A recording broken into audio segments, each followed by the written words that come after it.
The gravel in my son's driveway had grown over with weeds. That was the first thing I noticed. Not the curtains I didn't recognize in the upstairs windows, not the unfamiliar truck parked sideways near the garage, not even the fact that my own son hadn't come outside to greet me after I'd called from the airport 40 minutes ago. It was the weeds pushing up through the gravel, thick and unhurried, like they'd been there for years, and nobody had fought to pull them. I stood at the end of the driveway with my suitcase and just looked. I had left this property to my son when I moved to Vancouver 12 years ago. Not the house. The house belonged to him and his wife. I mean the business. The 3 hair salons I had built over 22 years, starting with nothing but a rented chair in someone else's shop in Decatur, Georgia, and ending with 3 locations, 18 employees, and a reputation that meant something in this community. I left it all to him, signed it over properly, with the lawyer, with the plan. The agreement was simple. He would run the business, pay himself a salary, and put aside a share of the profits each month into an account for my daughter, Paulette, who was 23 at the time and had just gone through a painful divorce and needed stability more than anything else. Paulette was supposed to be the co-manager. That was the arrangement. I had told her, standing in this same driveway 12 years ago, with my bags already in the rental car, "You are protected.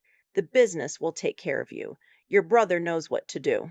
She had nodded and smiled the way she always did when she was trying not to cry in front of me. I thought about that smile the entire flight from Vancouver. 14 hours, counting the layover in Dallas. I had a lot of time to think. I didn't move to Vancouver for pleasure. I want to make that clear because it matters for everything that came after. My husband, my late husband, had been diagnosed with early onset Parkinson's when he was 58. We had known it was coming for a couple of years before the official diagnosis, the way you know a storm is coming even before the sky changes color. His sister lived in Vancouver and had been managing his care during a clinical trial at UBC Hospital. The trial had strict residency requirements. We had no choice. We sold our house in Decatur. We packed what we could fit into a shipping container, and I handed my life's work to my son, Terrence, and trusted him completely, the way only a mother trusts a child she has raised. My husband passed 4 years into the trial. The treatment had slowed the progression, but not stopped it. After he was gone, I stayed in Vancouver because I had built a small community there, because the grief was easier to manage somewhere new, and because I told myself this for years. Terrence had everything under control. He sent me updates, monthly at first, then quarterly. Numbers that looked reasonable. Photos of the salon interiors that I recognized. A card from Paulette on my birthday every year. Always the same handwriting. Always a little formal in a way that I attributed to her natural reserve. I told myself she was fine. I told myself that because I needed to. The call that brought me back did not come from Paulette. It came from a woman named Gwen, who had been a client of mine for years before I left, and who had recently started going to the Clarkston location for her monthly color appointments. She called me on a Tuesday evening in October, and she said carefully, the way people speak when they've been rehearsing, "I just want to make sure you know what's going on down here." She told me she had seen Paulette at the salon. Not managing, not behind the reception desk. Gwen had seen my daughter on her hands and knees in the back room, scrubbing the baseboard near the shampoo stations, while Terrence's wife, Melissa, stood over her with her arms crossed. Gwen said she looked like someone who had forgotten she was allowed to stand up. I booked my flight that night. I did not call Terrence. I did not call Paulette. I told myself I was being careful, that I needed to see for myself before I said anything. The truth is, I was afraid. Afraid of what I would hear. Afraid that if I called first, something would get rearranged before I arrived and I would land in Georgia and be shown a version of things that was tidy enough to explain away. I needed to see the real version. Terrence opened the front door before I had made it halfway up the driveway. He was smiling, but it was the kind of smile that arrives too quickly, like something practiced. "Mama," he said, "you should have told me what time you were landing. I would have come to get you." "I took a car," I said. He took my suitcase from me. His wife, Melissa, appeared behind him in the doorway. She was pleasant. Offered me sweet tea. Asked about my flight. The house was clean and well furnished, nicer than I remembered, and I noticed things I hadn't paid for. A new sectional in the living room, a kitchen renovation, marble countertops that had not been there 12 years ago. I accepted the tea. I sat down. I asked how the business was doing. Terrence said it was doing well. Better than ever, actually. He mentioned they had just renewed the lease on the Clarkston location at a favorable rate. He mentioned a new product line they were carrying. He talked for about 4 minutes and did not mention Paulette once. I asked, "How is your sister?" Something shifted in the room. Just slightly, the way air changes before the temperature drops. "She's good," Terrence said. "You know Paulette keeps to herself." "Is she still at the Clarkston location?" "She helps out some days." "Helps out," I said. "Yeah, she comes in and helps out when we need her." I nodded. I finished my tea. I asked if I could lie down after the flight, and they showed me to the guest room. And I closed the door and sat on the edge of the bed and stayed very still for a long time. Helps out. My daughter, who was named in the original business agreement as co-manager. My daughter, for whom I had specifically structured the ownership arrangement to ensure she would always have income and security, and a place in this business that her father and I had built. She helps out. I called my attorney the next morning. I said 4 words, "Pull the original documents." I drove to the Clarkston salon 2 days later, unannounced. I went in the middle of a Tuesday when I knew Terrence had a standing lunch with his vendors. I parked down the street and walked in like any other customer. The young woman at the front desk didn't recognize me. She'd been hired after I left, and I asked if I could wait for a trim appointment. She said there'd be about a 20-minute wait and offered me a seat. I sat and watched. The salon was running, that was true. There were stylists at their stations, music playing, the smell of product and heat that I had spent decades learning to love. But I watched the back hallway, and about 10 minutes in, Paulette came through the door carrying a supply crate that was clearly too heavy for one person. I almost didn't know her.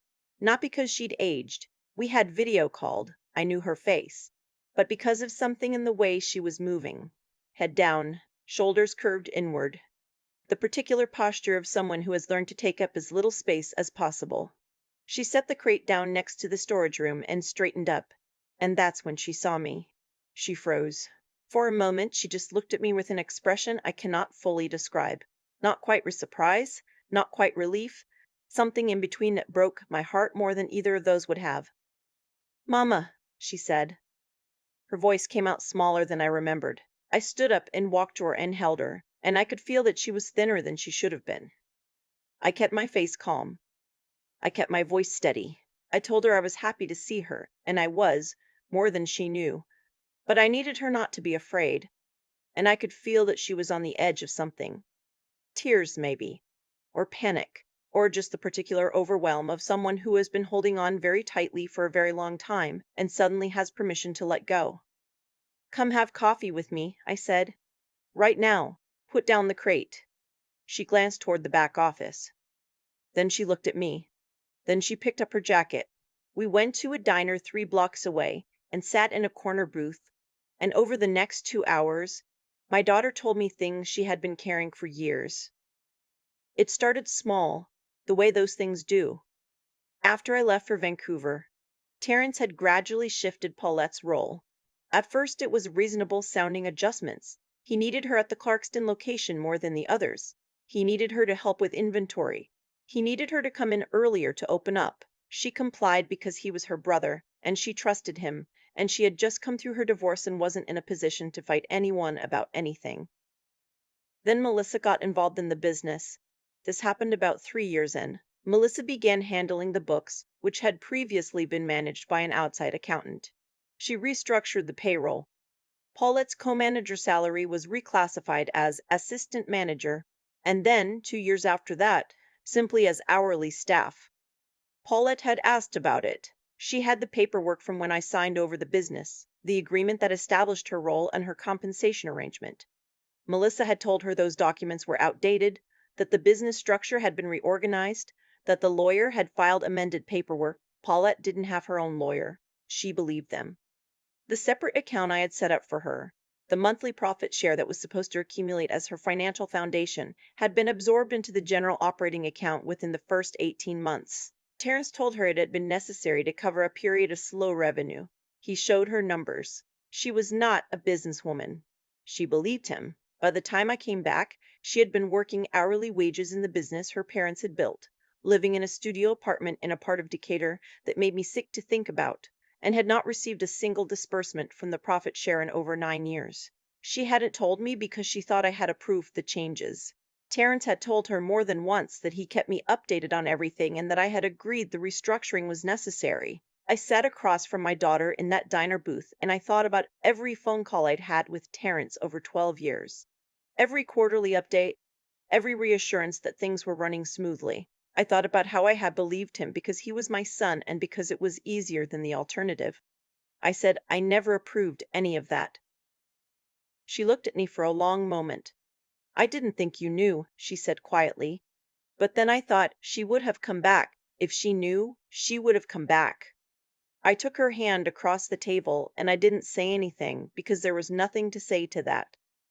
She was right. I would have come back.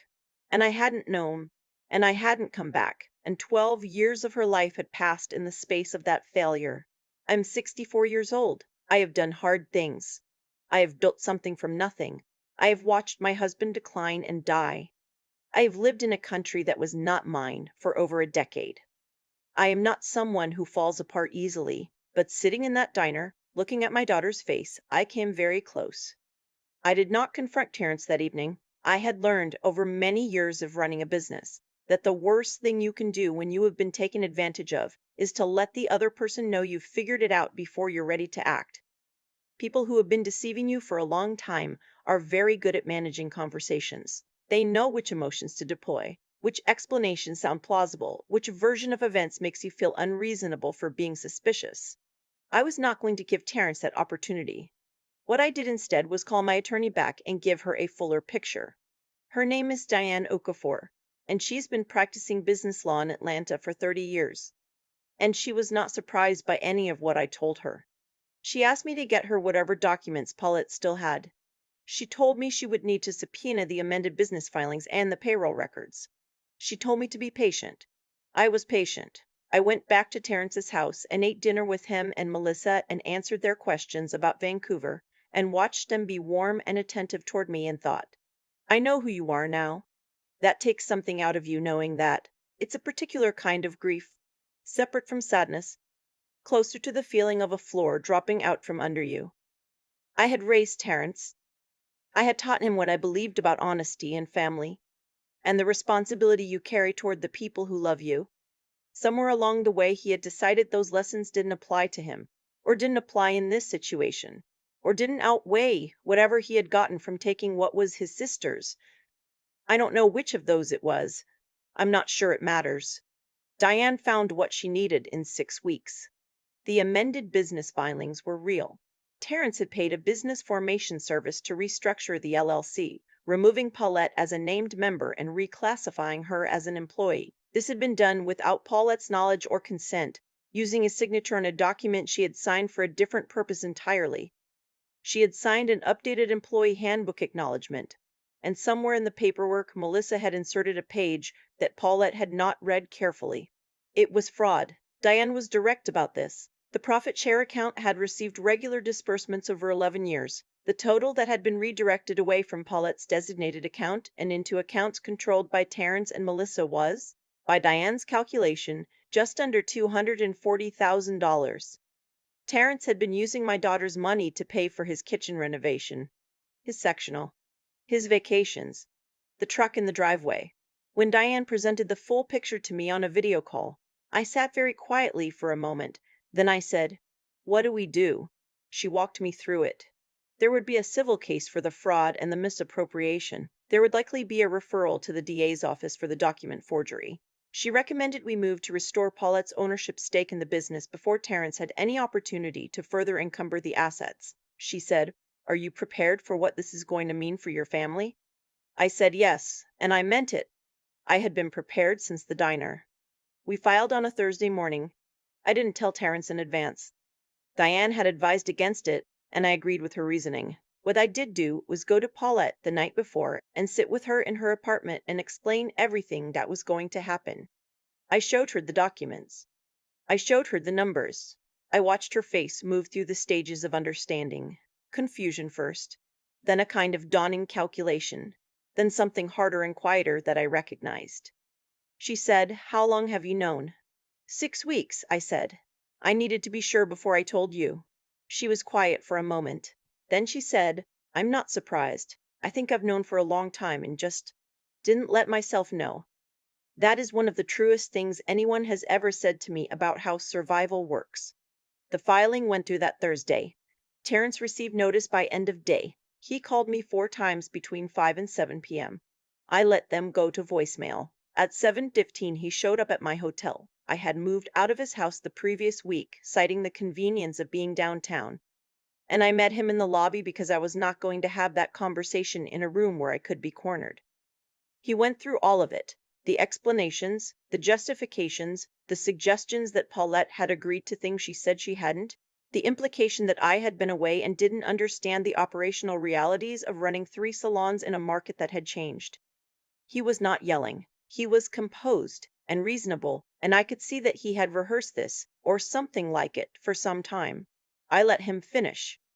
Then I said, "Diane has the payroll records, the amended filings, the account statements, and the document with Paulette's forged consent. We can discuss whatever you'd like to discuss after you've spoken with your own attorney." He looked at me for a long moment. "You're doing this to your own son," he said. "You did this to your own sister," I said. "I'm just making sure it doesn't continue." I went back upstairs. I sat on the edge of the hotel bed and let myself be still for a while. Outside the window, Atlanta was doing what Atlanta does in October. That particular slant of evening light that I had missed more than I'd let myself admit in 12 years. I had grown up in the city. I had built my life here. I had left and come back, and it still felt like mine in a way that nowhere else ever would. Terrence would have a hard few years ahead of him. That was true, and I had no illusions about it. The civil case would likely settle, which meant he would not go to prison, but he would have to return what had been taken, and he would carry the weight of what he had done for the rest of his life. The DA's office did review the forgery referral. Ultimately, the charges were not pursued criminally. Diane had told me this was a possible outcome, that document fraud in civil business contexts often stayed civil. I was not entirely satisfied with that, but I understood it. What I cared about more than punishment was Paulette. The ownership restoration was completed in the spring. Paulette was reinstated as a co-owner of all 3 salons, with her original stake, plus adjustments for the 11 years of accrued profit share. The civil settlement, which Terrence and Melissa signed without going to trial, included full restitution of the $240,000, paid in structured installments. He kept his portion of the business because that had been the original agreement, and I was not interested in taking from him what was legitimately his. I was only interested in making sure Paulette had back what was hers. The day the paperwork was finalized, I drove Paulette to the Clarkston salon. We went early, before the staff arrived, and she walked through and turned on the lights in every room. And I watched her do it, and I didn't say anything. She stood in the middle of the main floor for a moment with her hand on the back of the styling chair. Her chair now, her floor, her business, co-equally, the way it had always been supposed to be. She said, "I used to get here early, so I could have a few minutes before Melissa came in. I would stand in this same spot and think about the fact that Grandma used to get her hair done here, that Daddy built the shelving along that back wall, and then the bell over the door would ring and the day would start and I would stop thinking about it." She paused. "I don't have to stop thinking about it anymore," she said. I managed to hold myself together until I got back to my car. I've lived in Atlanta again for going on 8 months. I am not the same person who left for Vancouver 12 years ago. I am older and slower, and some mornings my knees remind me, in considerable detail, that I have spent the better part of 6 decades on my feet. But I am here. Paulette is running the Clarkston location herself. She hired a manager for the Lithonia store and is training a young woman from the neighborhood, a girl who reminds me in her directness and her obvious capability of who Paulette used to be before 12 years of being made small. I go in on Thursdays and sit at the front desk and pretend to help with scheduling, mostly because I like being there. Gwen still comes in for her color appointments. She always stays a little longer than necessary, and we drink coffee in the break room and talk. And she told me recently that she was glad she made that call. I told her I was glad too. and that she had saved something that I would not have been able to save on my own. She said, "You saved it. I just told you it needed saving. I suppose that's true. But I've been thinking about how many times in a life there are things that need saving and how often we wait for someone else to tell us. I waited 12 years. I told myself Terence was trustworthy and Paulette was fine and the business was running and I had done what I could from a distance. I know now that distance is not a protection against responsibility, that you can be 10,000 miles away from a situation and still be accountable for it. That love without presence has limits, and that I have pushed mine past where it should have gone. I don't say that to punish myself. I say it because I think it's important to say clearly, and because Paulette deserved to hear it from me. And I told her. She said, "I know you didn't know." I said, "I should have made sure." She thought about it. Then she said, "Maybe. But you came back." She went back to work, and I sat at the front desk and watched the morning clients come in one by one, and listened to the sound of the salon her father and I built filling up with voices, and thought, yes, I came back. And whatever else is true about the 12 years before that, the coming back is what I will hold on to. The bell over the door rang again, and I looked up and smiled and said, "Good morning, welcome in." And I meant it. There's something I've been sitting with since all of this settled, and I want to try to say it plainly because I think it matters. What Terence did had consequences, real ones. He will spend years paying back money he spent on countertops and trucks, and he will carry the knowledge of what he chose to do to his own sister for the rest of his life. I did not engineer that. I didn't have to. The thing about choosing to take from someone who trusts you completely is that the weight of it doesn't disappear when the taking stops. It follows you. And when it catches up, there's no one else to point to. Terence made those decisions alone, in the quiet of his own reasoning, and the consequences belonged to him in exactly the same proportion. But I've thought just as hard about my own part in it. That's the piece I don't want to skip over, because it would be easy to tell this story as if I were only a victim of what my son did. I wasn't. I was also a woman who convinced herself that love and distance could coexist without cost. I told myself that leaving Paulette with a legal agreement and a brother she trusted was the same as being present. It wasn't. An agreement on paper is only as strong as the people in the room. I wasn't in the room. And for 12 years, my daughter paid for that. What I've learned, not as a comfortable lesson, but as something I had to reckon with at 64 in a hotel room in Atlanta, is that intelligence without honesty is just a tool for building better justifications. Terence is not a stupid man. He understood exactly what he was doing. He constructed explanations and amended documents and managed conversations for over a decade. That takes a certain kind of sharpness. But sharpness without integrity doesn't build anything that lasts. It only hollows things out from the inside until the structure looks fine from the street and collapses the moment someone pushes on the door. Paulette had a different kind of strength. And I think about it often. She went to work every day in a business that was hers and let herself believe she had no claim to it because the alternative, confronting her brother, fighting her own family, acknowledging the full scope of what had been done, felt impossible. I understand that. I don't judge it. What strikes me is that even in that diminished situation, she kept showing up. She kept the lights on and the clients coming and the shelves stocked. She preserved the thing her father built without being given any credit for doing so. That is a form of endurance I have enormous respect for. It is also something I should have seen and didn't, and I will not pretend otherwise. What I want to say to anyone who is sitting with a version of either of those positions, the person who has been slowly made small, or the person who looked away for too long, is that the account doesn't close on its own. Things left unaddressed don't resolve themselves.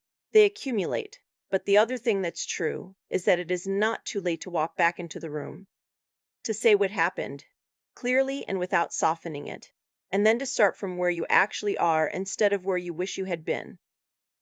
I came back to Atlanta. I sat across from my daughter in a diner, and I told her the truth. And then slowly, we put something back together that had been taken apart piece by piece over years. It wasn't fast. It wasn't without pain. But it was real. And real, I have found, is the only thing that actually holds.